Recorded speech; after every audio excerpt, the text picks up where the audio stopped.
the dark photo that reveals the Ashford family's forgotten past. Dr. Linda Morrison had been hired to catalog the Ashford family estate for the Historical Society, but she never expected to find what lay hidden in the attic of their Boston mansion. The renowned historian specialized in American political families, and the Ashfords were Massachusetts royalty, a dynasty that had produced senators, ambassadors, and nearly a president. It was August 2023, and the last surviving Ashford sibling had recently passed away. The family agreed to donate certain materials to the John F. Kennedy Presidential Library, where Linda worked as chief archivist.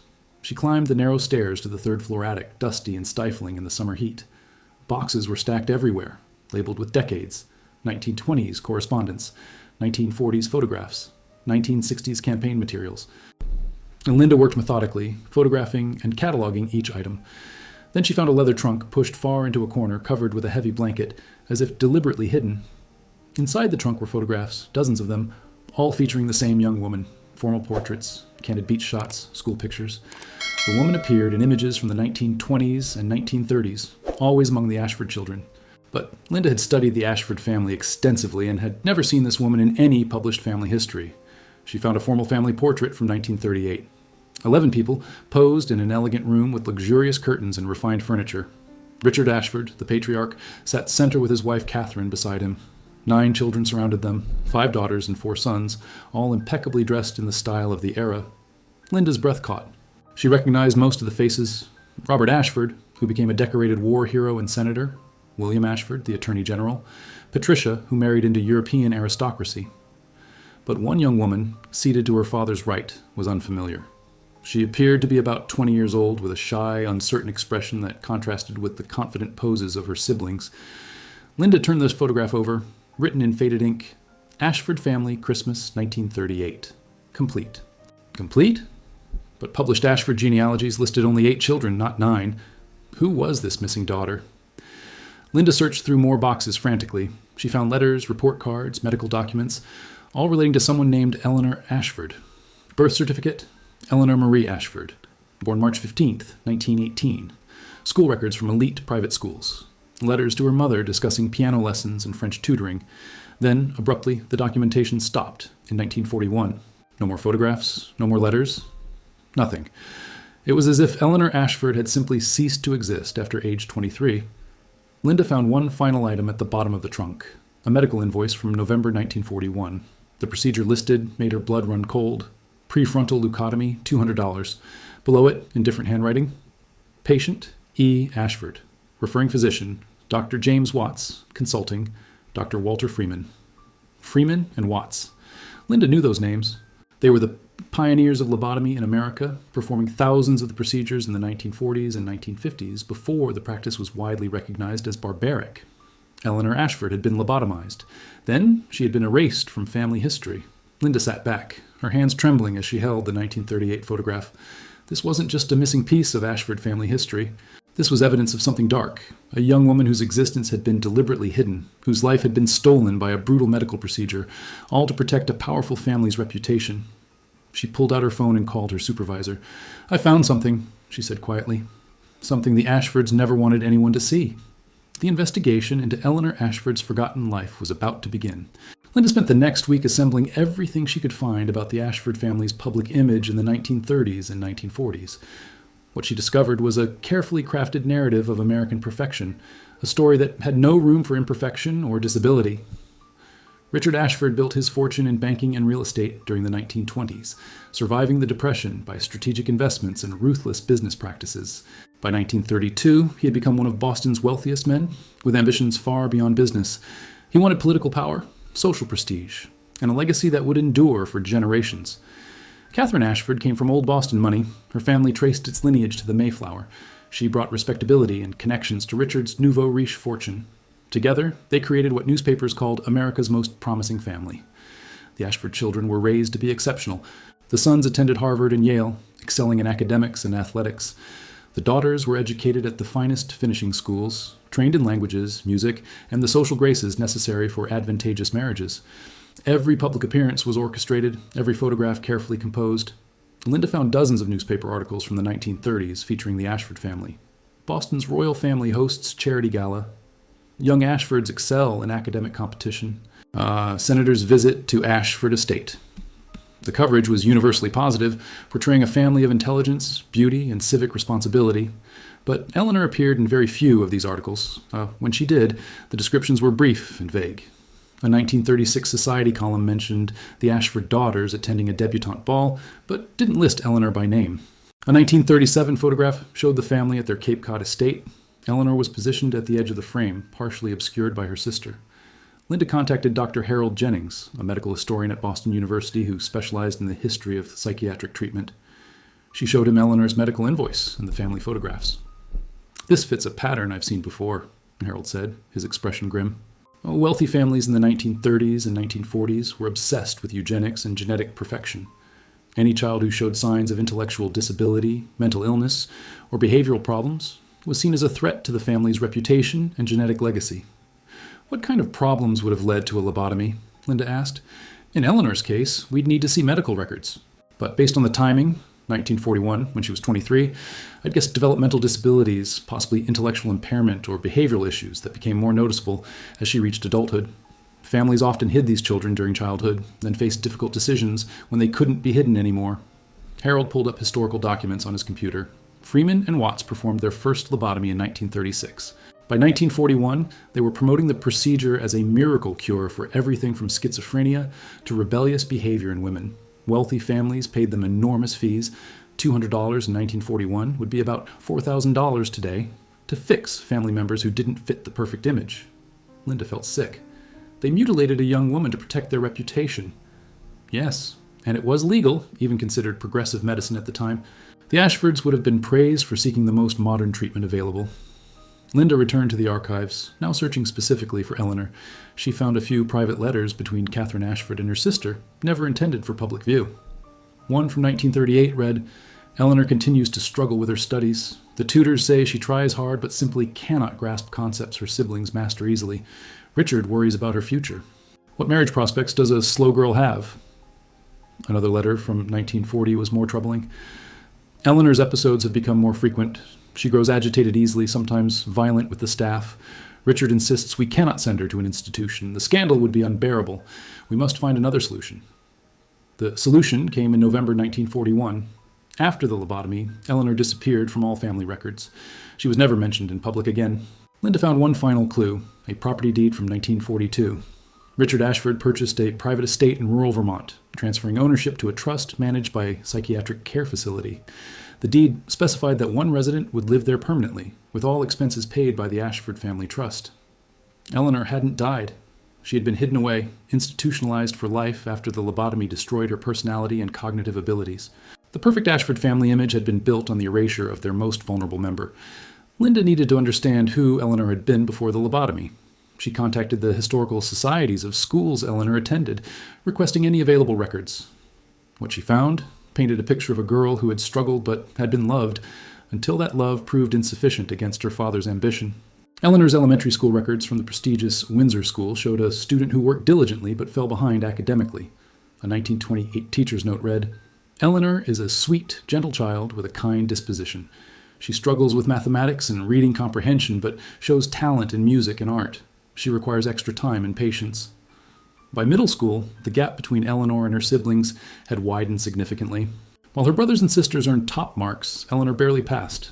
A 1932 report card showed C's and D's across all subjects except music, where she earned an A. Linda found a heartbreaking letter from Eleanor to her mother, dated 1933, when Eleanor was 15. "Dear Mother, I'm trying my very best at school, but the work is so hard. Miss Peterson says I'm not trying hard enough, but I am. Truly I am. Patricia says I am stupid and that Father is ashamed of me. Please tell me you're not ashamed. I love you. Eleanor?" Catherine's response, preserved in the archives, was brief. "Dearest Eleanor, your father and I love you always. But you must try harder. The Ashford name requires excellence. We cannot accept less from any of our children." Linda interviewed Margaret Sullivan, 94 years old, who had been a housemaid at the Ashford estate from 1935 to 1943. Margaret's memories of Eleanor were vivid and painful. "Eleanor was the sweetest of all those children," Margaret said, sitting in her assisted living apartment. "She wasn't like the others. They were all so sharp, so clever with words. Eleanor was slower, gentler. She'd spend hours in the music room playing piano, the same simple pieces, over and over. She loved the garden, loved animals. She'd talk to the dogs like they were people. Did the family treat her differently? Linda asked. Margaret's face darkened. Mr. Ashford barely acknowledged her. He'd introduce his children to visitors. This is Robert, headed to Harvard. This is William, top of his class. This is Kathleen, fluent in 3 languages. But he'd skip over Eleanor, or just say "and Eleanor" without any accomplishments listed. You could see it hurt her, the way her face would fall. What about her mother? Mrs. Ashford loved Eleanor, I think, but she loved her husband's approval more. She'd scold Eleanor constantly. Sit up straight, don't fidget, speak clearly. Nothing Eleanor did was ever good enough. The girl tried so hard to please them. Margaret wiped tears from her eyes. As Eleanor got older, things got worse. She'd have these episodes, I guess you'd call them. She'd get frustrated when she couldn't understand something, and she'd cry or sometimes throw things. Not violent, just overwhelmed. But Mr. Ashford saw it as embarrassing behavior that needed to be controlled. Linda showed Margaret the 1938 family photograph. This was taken about 3 years before the lobotomy. Margaret studied it carefully. Look at Eleanor's face. See how she's sitting? She's trying to make herself smaller, less noticeable. The others are all confident, looking straight at the camera. Eleanor's turned slightly away, like she's hoping no one will see her. That's how she lived, trying to disappear. Linda found more evidence of Eleanor's struggles in private family correspondence. A 1939 letter from Richard to his brother mentioned the Eleanor problem explicitly. She is 21 now and cannot be hidden much longer. Society expects her to debut, to marry, to contribute to the family's standing, but she is incapable of any of this. Catherine insists we cannot institutionalize her. The stigma would be crushing. We need a solution that allows her to remain technically at home while ceasing to be a burden or embarrassment. That solution was lobotomy, a procedure that would leave Eleanor docile, manageable, and unable to embarrass the family with her limitations. The evidence was mounting. Eleanor had been a vulnerable young woman with developmental disabilities, struggling to meet impossible expectations, ultimately sacrificed to preserve her family's perfect public image. Linda's investigation now focused on the months leading up to November 1941, when Eleanor's life was forever destroyed. What she discovered showed a family making a calculated decision to eliminate their problem through radical surgery. She found correspondence between Richard Ashford and Dr. James Watts, one of the 2 physicians who pioneered lobotomy in America. The first letter, dated March 1941, was chillingly clinical. Dear Dr. Watts, I write regarding my daughter Eleanor, age 23, who suffers from intellectual deficiency and increasing behavioral difficulties. I have read with interest your published papers on prefrontal leucotomy as treatment for various mental conditions. I would like to discuss whether Eleanor might be a suitable candidate for this procedure. Dr. Watts responded enthusiastically. Linda found his reply in the archives. Dear Mr. Ashford, I would be pleased to evaluate your daughter. We have had remarkable success treating cases similar to what you describe. The procedure is brief, recovery is quick, and results are generally quite satisfactory. Patients become more manageable and their distressing symptoms are eliminated. What Watts didn't mention, what Linda knew from medical history, was that manageable meant emotionally blunted, intellectually diminished, and often completely incapacitated. Lobotomy didn't cure anything. It destroyed the parts of the brain responsible for personality, emotion, and complex thought.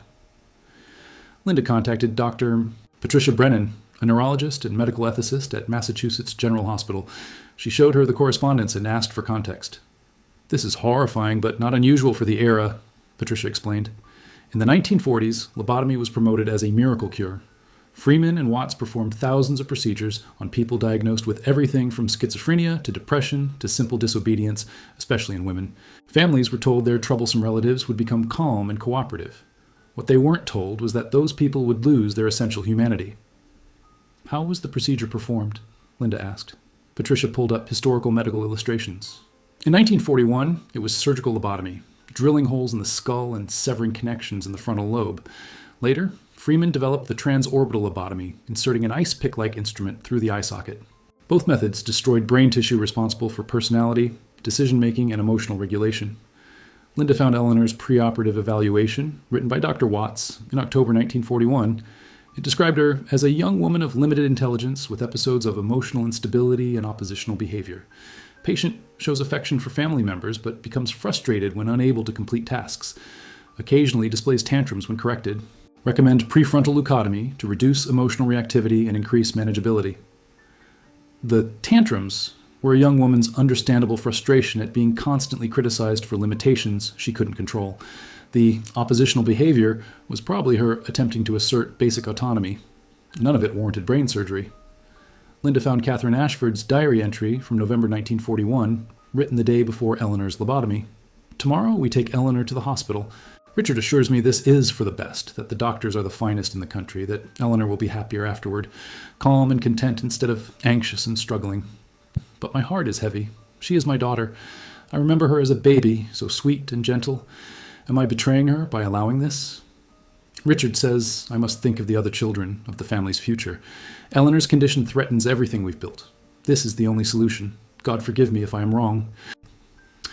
The lobotomy was performed November 12, 1941, at George Washington University Hospital in Washington, D.C. The procedure took less than an hour. The invoice listed the fee, $200, and noted, "Procedure completed successfully. Patient transferred to recovery, family notified." Linda found one more document, a letter from Dr. Watts to Richard Ashford, written 2 weeks after the surgery. "Dear Mr. Ashford, I'm pleased to report that Eleanor's recovery is proceeding as expected. She is docile and cooperative, showing none of her previous emotional outbursts. As anticipated, there is some reduction in initiative and spontaneity, but this should be acceptable, given the elimination of her problematic behaviors. She will require long-term supervision, but should no longer present the difficulties you previously described." Reduction in initiative and spontaneity was medical euphemism for the destruction of Eleanor's personality. She had been reduced to a manageable shell of herself. The Ashford family had purchased their perfect image at the cost of their daughter's humanity. Linda needed to understand what happened to Eleanor after the lobotomy destroyed her cognitive abilities and personality. The trail led to a private psychiatric facility in Vermont, where Eleanor spent the remaining 64 years of her life in obscurity. She contacted Meadowbrook Estates, which still operated as a long-term care facility. The director, James Patterson, was initially hesitant to discuss historical patients, but when Linda explained she was documenting the Ashford family history for the Kennedy Library, he agreed to share non-confidential information. "We have records going back to our founding in 1924, James said over a video call. "I can confirm that a resident matching your description was admitted in December 1941 and remained here until her death in 2005. Linda's throat tightened. 2005? Eleanor lived until 2005? "Yes. She was 87 when she died. She spent 64 years here." Linda did the math. Eleanor had lived through World War II, the Kennedy assassinations, the Civil Rights Movement, Vietnam, the moon landing, the fall of the Berlin Wall, 9/11, all of it experienced from inside an institution, her mind destroyed by a procedure her father authorized. James continued, "Our records show she was a lobotomy patient, which was noted specifically because by the 1970s we stopped accepting such patients as attitudes toward the procedure changed. Her care was fully paid for by a family trust that still makes payments to this day. Can you tell me anything about her life here? What was she like?" James consulted his files. The early records describe her as docile and compliant, showing little initiative or emotional response. She required assistance with all daily activities. She could walk and feed herself, but needed prompting for basic tasks. She rarely spoke and showed minimal recognition of people or events. Linda felt tears welling. This was what the Ashford family had done to their daughter. Reduced her to a barely functioning shell, then hidden her away for life. "Did anyone visit her?" Linda asked. "That's interesting, actually. For the first 20 years, there are no recorded visits at all. Then, starting in 1961, someone began visiting regularly, every few months. The visitor logs show R. Ashford signing in. Robert Ashford, Eleanor's younger brother, who became a decorated Navy officer and later a senator. He had found his sister and visited her. Linda located Robert's personal papers at the Kennedy Library. Among them was a diary entry from June 1961. Finally found Eleanor today. Took me months to track down where father had hidden her. Seeing her was the hardest thing I've ever done. She's 43 years old, but seems ancient, blank. She looked at me without recognition. I told her I was her brother, that I loved her, that I was sorry. She smiled vaguely, but I don't think she understood. What did we do to her? What did father do? I can never forgive this." Another entry from 1963, shortly after Robert lost his Senate bid. "Visited Eleanor today. Sometimes I tell her about my life, even though I don't think she understands. I told her about the campaign, about losing. Told her maybe it's justice. Maybe the Ashford family doesn't deserve power after what we did to her. She just sat there, that empty smile on her face. I'm the only one who visits. The others have completely forgotten her, or maybe they choose not to remember." Linda found more diary entries spanning decades. Robert visited Eleanor at least 3 times a year until his death in 1998. He brought her books, music recordings, flowers, gifts she probably couldn't appreciate, but that seemed to ease his guilt. A 1982 entry was particularly poignant. "Eleanor is 64 now. I'm 61. We're both old. I look at her and try to remember the girl she was before the lobotomy. I have a few memories. Her playing piano, her gentleness with animals, her sweet smile. But mostly, I remember Father's shame, Mother's worry, all of us pretending she didn't exist. Then, one day, she was gone, and when she came back at Christmas 1942, she wasn't Eleanor anymore. She was a ghost. We made her a ghost to save ourselves embarrassment. I will carry this shame until I die. Linda contacted the Vermont facility again and asked about Eleanor's final years. By the 1990s, she required full nursing care, James explained. She developed dementia in addition to the cognitive impairment from the lobotomy. She died peacefully in 2005, with Mr. Ashford present. Robert was with her when she died. Yes, he'd been in declining health himself, but insisted on being notified if her condition worsened. He was holding her hand when she passed. Eleanor was buried in a private cemetery in Vermont. Her grave marked simply, Eleanor Marie Ashford, 1918-2005. No mention of her family's prominence, no recognition of the injustice done to her. Just a name and dates marking a life stolen and hidden. The perfect Ashford family had hidden their imperfect daughter for 64 years, and only one of them had cared enough to remember. Linda now investigated why Eleanor's siblings, except Robert, had completely erased her from their lives. What she discovered revealed a family conspiracy of silence that lasted generations. She found a remarkable document. Minutes from a family meeting held in January 1942, 2 months after Eleanor's lobotomy. All 8 surviving Ashford children attended, along with Richard and Catherine. The meeting was documented by the family lawyer, presumably to create a legal record of decisions made. The minutes were chilling in their clinical detachment. Meeting convened at the Ashford residence, Boston, January 15, 1942. Present: Richard and Catherine Ashford, and children Robert, age 24, William, age 23, Kathleen, age 22, Patricia, age 20, Edward, age 18, Thomas, age 16, Jean, age 14, and Margaret, age 12. Subject: family matters regarding Eleanor. Richard's statement, recorded verbatim, laid out the family's official position.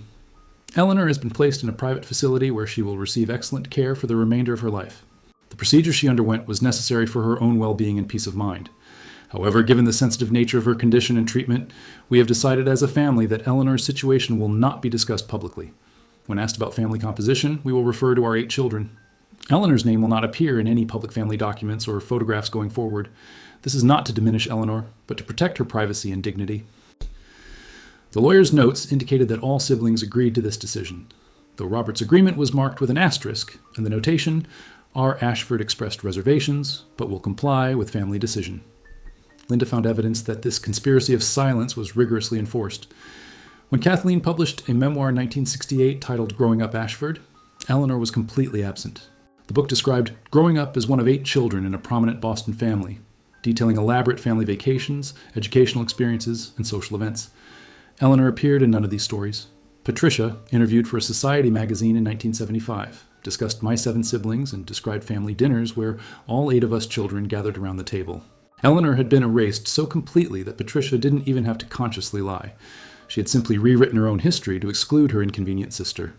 Linda contacted several Ashford grandchildren, the next generation, who might have knowledge of Eleanor. Most had never heard of her. One, Richard Ashford III, Robert's son, age 68, agreed to an interview. I never knew about Eleanor until I was in my 30s, Richard told Linda over the phone. Dad mentioned her once, after he'd been drinking. He said he had a sister who'd been taken away when he was young, that terrible things had been done to her, that the family had agreed to forget her. I pressed him for details, but he wouldn't say more. He was crying. I'd never seen my father cry before. Did you investigate further? Linda asked. I tried. I asked my aunts and uncles, Dad's siblings. They either claimed not to know what I was talking about or changed the subject immediately. My Aunt Patricia told me I was mistaken, that Dad only ever had 7 siblings. It was like they collectively decided Eleanor never existed, and they were sticking to that story no matter what. Richard continued. Eventually, Dad told me the whole truth, showed me a few photographs he'd kept hidden, explained about the lobotomy, the institutionalization, how the family had erased her to protect their reputation. He was tormented by guilt his entire life. He visited her regularly, but never told anyone else in the family. He said they'd made a pact of silence, and he was the only one who broke it. Linda found evidence that Robert had tried, near the end of his life, to bring Eleanor back into family history. In 1997, he wrote to his siblings suggesting that Eleanor be included in a family tree being prepared for the Ashford Foundation's archives. The responses were uniformly negative. William, by then a retired federal judge, wrote back, Robert, we discussed this matter 50 years ago and reached a decision. Eleanor's situation was tragic, but dredging it up now serves no purpose except to create scandal and pain. Our parents made the best decision they could, given the circumstances and medical knowledge of the time. Let the past remain past. Kathleen's response was even more direct. Absolutely not. Eleanor was troubled and received treatment. That's all anyone needs to know. Including her in family histories would only raise questions we cannot answer and should not have to answer. The family has thrived because we maintained our dignity and privacy. Eleanor's condition was a private matter then and should remain so now. Only Margaret, the youngest sibling, expressed any sympathy. Robert, I was only 12 when Eleanor went away. I barely remember her. Just vague impressions of a quiet, sad older sister who seemed out of place in our loud, competitive family. Maybe you're right that we should acknowledge her. But I don't have the courage to fight the others on this. I'm sorry. Robert's final diary entry about Eleanor, written in 1998, shortly before his death, reflected his resignation and continued guilt. I tried one last time to bring Eleanor back into our family story. My siblings refused, just as I knew they would. They've lived their entire lives pretending she never existed, and they'll die maintaining that fiction.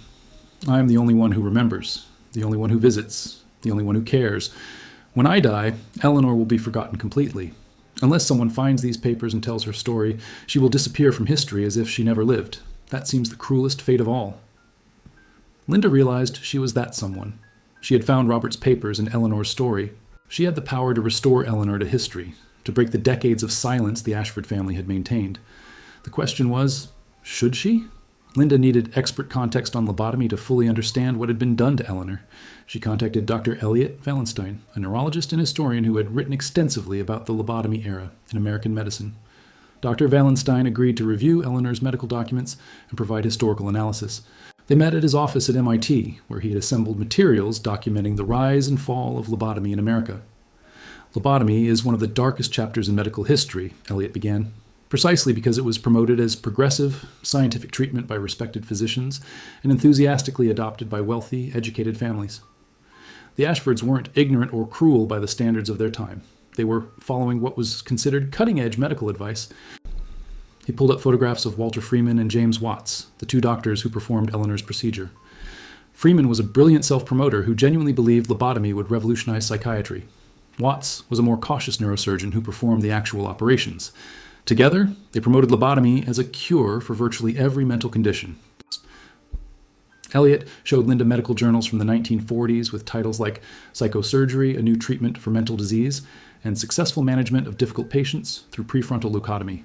The articles described lobotomy in glowing terms, with before and after photographs showing agitated patients who became calm and compliant after surgery. What they didn't show, Elliot explained, were the devastating long-term effects.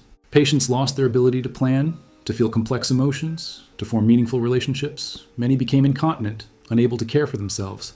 Some died from complications. The procedure essentially destroyed what made people human while leaving their bodies alive. How many people underwent lobotomy? Linda asked. Estimates vary, but between 1936 and 1967, approximately 40,000 to 50,000 Americans were lobotomized. Many were women diagnosed with depression, anxiety, or simply being difficult or disobedient. Many were people with developmental disabilities, like Eleanor. Families saw lobotomy as a way to make inconvenient relatives manageable. Elliot examined Eleanor's pre-operative evaluation. Look at the justifications here. Limited intelligence, emotional instability, oppositional behavior. These are not symptoms of mental illness requiring brain surgery. These are descriptions of a woman with developmental disabilities who struggled to meet her family's expectations. He continued, in the 1940s, there was enormous stigma around any kind of cognitive impairment. Wealthy families especially couldn't tolerate having a child who wasn't perfect. They faced a choice. Institutionalize the child in a state hospital, which carried huge stigma, or try this new miracle procedure that promised to make the child manageable while keeping them nominally at home. But Eleanor was institutionalized anyway, Linda noted. Yes, because lobotomy didn't work as promised. It didn't make people better, it made them worse. But by then the damage was permanent. Eleanor couldn't be restored to her pre-lobotomy state, limited as that was. Her family had destroyed her brain's capacity for personality and emotion, leaving them with someone who required even more care than before. Elliot showed Linda a graph tracking lobotomy procedures over time. Notice the peak is 1949 through 1952, thousands of procedures per year. Then a sharp decline starting in the mid-1950s as psychiatrists began to recognize the procedure was harmful. By the 1960s, it was considered barbaric. But tens of thousands of people, like Eleanor, were already living with destroyed brains. Why wasn't anyone held accountable? Linda asked. Why weren't Freeman and Watts prosecuted? Because it wasn't considered a crime. They were licensed physicians performing a legal procedure with patient consent, or in cases like Eleanor's, family consent.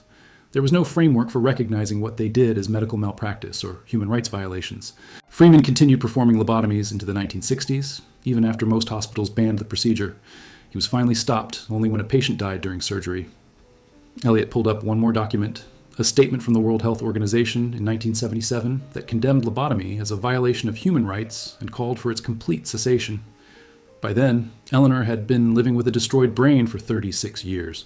This formal recognition that what was done to her was wrong came far too late. Linda looked at Eleanor's 1938 photograph again, the shy, gentle young woman seated beside her father, trying to make herself small and unnoticeable. Within 3 years, her personality would be surgically destroyed to preserve her family's perfect image. What happened to Eleanor was legal medical torture, Linda said quietly. Yes, Elliot agreed. And it happened to tens of thousands of people just like her, most of whose stories will never be told because their families erased them as thoroughly as the Ashfords erased Eleanor. Linda knew she had to tell Eleanor's story, no matter how painful or controversial. It was the only way to give Eleanor back the humanity her family had stolen from her. Linda's discovery of Eleanor's story had generated intense interest at the Kennedy Library and beyond, but it also raised difficult ethical questions. Did she have the right to expose a family's dark secret? What responsibility did she have to living Ashford descendants? And what would be achieved by making Eleanor's tragedy public? She convened a meeting with the library's ethics board, consisting of historians, archivists, and bioethicists. The discussion was contentious from the beginning. Dr. Thomas Richardson, a medical ethicist from Harvard, argued strongly for publication. Eleanor Ashford's story represents a historical injustice that should be documented and remembered. She was a victim of both medical malpractice and family abuse. Hiding her story perpetuates the very erasure that victimized her initially. We owe it to Eleanor and to thousands of other lobotomy victims to tell this story. But Professor Janet Caldwell, a historian specializing in ethics and privacy, raised concerns. We're talking about exposing private medical information and deeply embarrassing family secrets. Some Ashford descendants are still alive. They didn't authorize the lobotomy. They weren't even born when it happened. Is it fair to subject them to public scrutiny and shame for their grandparents' decisions? Linda had wrestled with these questions herself. She shared her perspective. I've interviewed several Ashford descendants. Most never knew Eleanor existed. They're shocked and horrified by what their family did.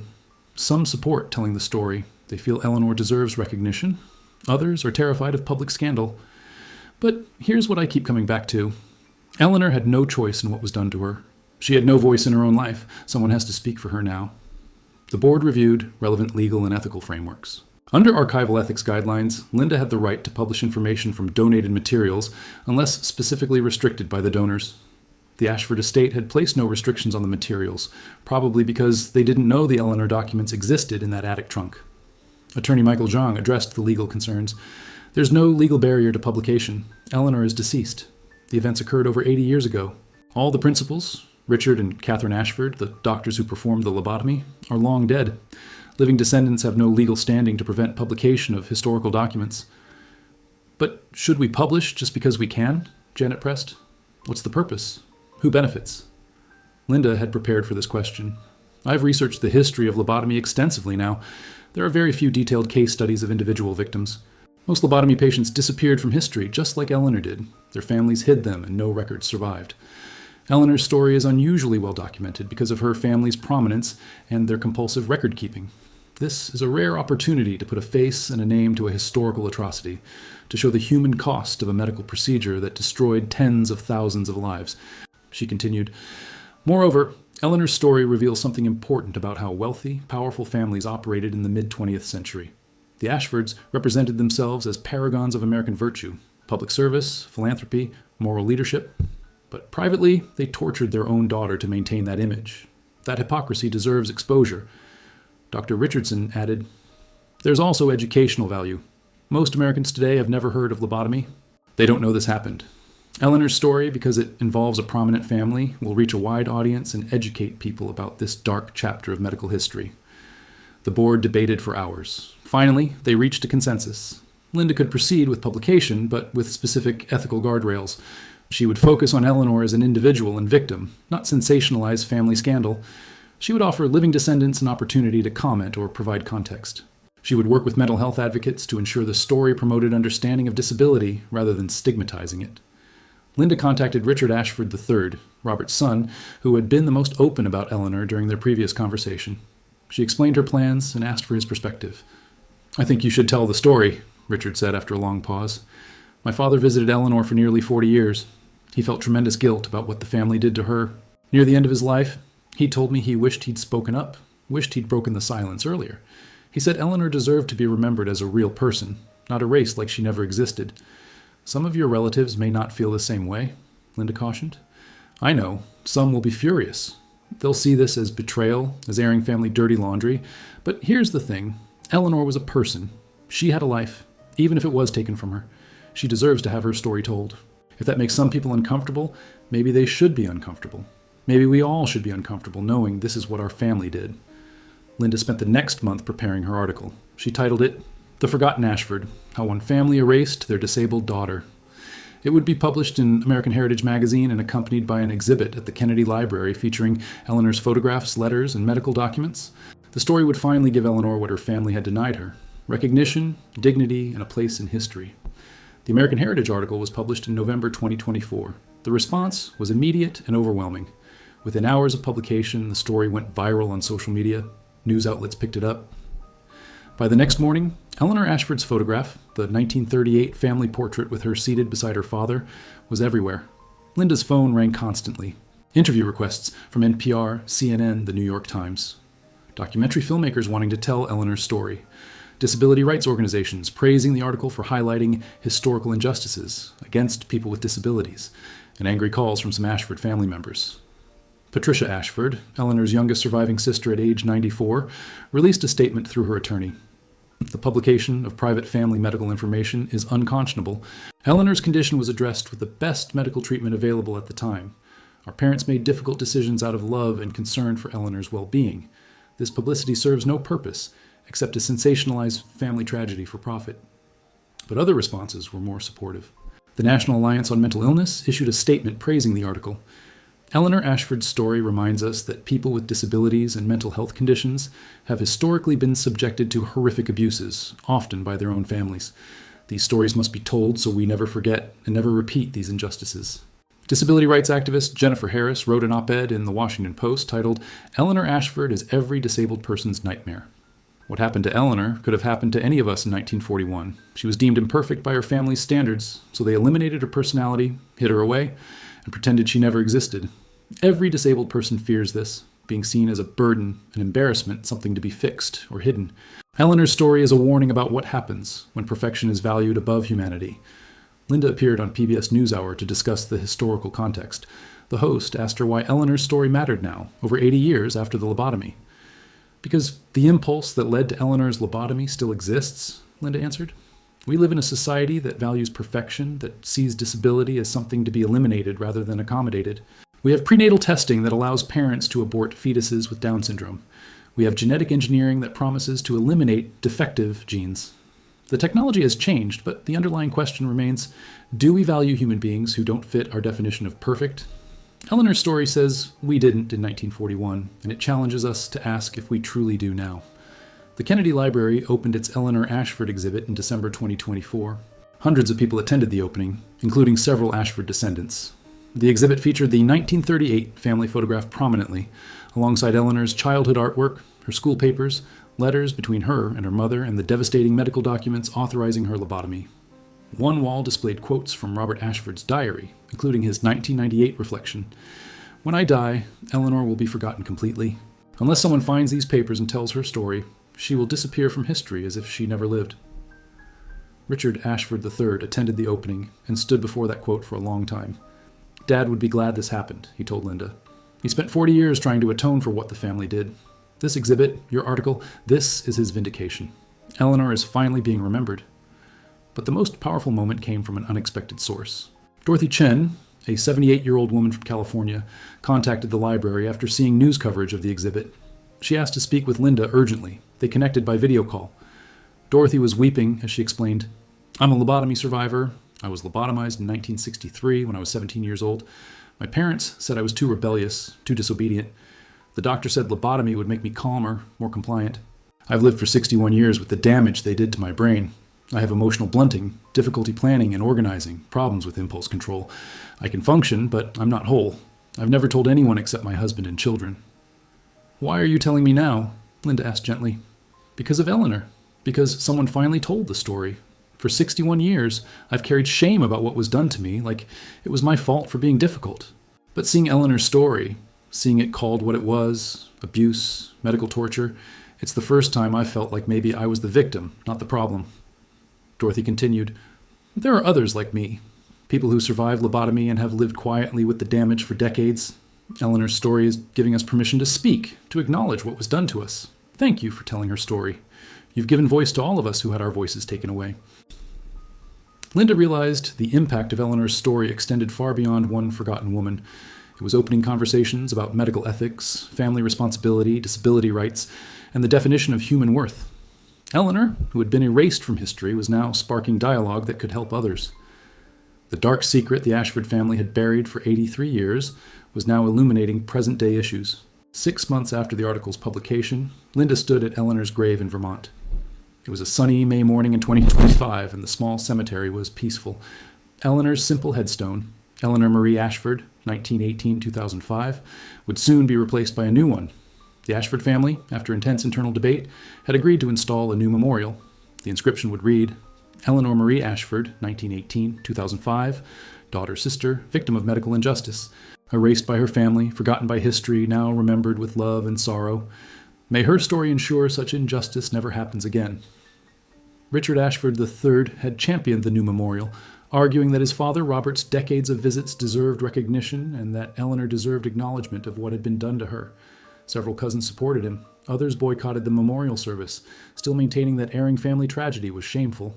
About 30 people attended the memorial service. Ashford descendants, historians, disability rights activists, and several lobotomy survivors who had come forward after Eleanor's story was published. A local minister who had never met Eleanor conducted the service, basing his remarks on the documents and photographs Linda had discovered. Eleanor Ashford lived 2 lives, the minister said. The first 23 years, she was a young woman who loved music and animals, who struggled with expectations she couldn't meet, who tried desperately to please a family that saw her as defective. Then, in November 1941, that life ended. She lived another 64 years after lobotomy, but she was no longer Eleanor. She was a shell, warehoused in an institution, visited only by one brother who never forgot her. He continued, We're here today to do what should have been done 84 years ago, to say that Eleanor Ashford mattered. Her life had value. What was done to her was wrong, and we're here to promise that we will not forget her again.